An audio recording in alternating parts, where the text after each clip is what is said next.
Si vous êtes ressuscité avec le Christ, recherchez les réalités d'en haut. Colossiens 3, 1. Les diverses lectures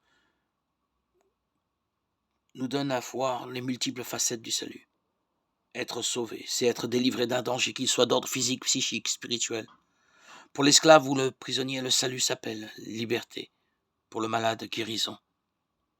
Pour l'humilié, dignité. Pour l'abandonner, la découverte de l'amour. Plus profondément, nous vivons toute notre vie avec cette réalité du mal dont nous semblons être incapables de nous affranchir. Je ne fais pas le bien que je voudrais, mais je commets le mal que je ne voudrais pas, disait saint Paul. Romains 7, 19. De cela surtout, nous voulons être sauvés. Le mot salut, en définitive, est synonyme de libération.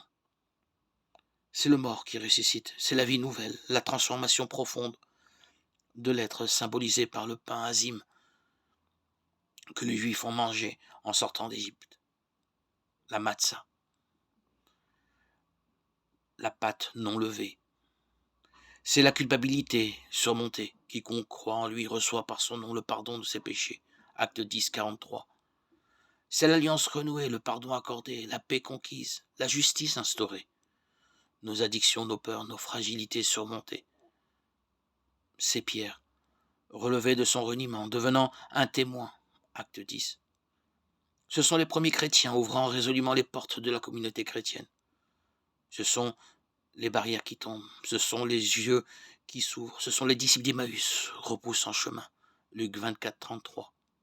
Ce sont les chaînes brisées, la liberté intérieure retrouvée, les gorges déployées, ce que saint Paul appelle les réalités d'en haut. Colossiens 3, 1. Jésus, qui a vécu toute sa vie terrestre en homme libre, nous ouvre le chemin d'un nouveau mode de vie, dicté seulement par l'amour du Père et l'amour du prochain. Se mettre résolument comme lui au service d'autrui.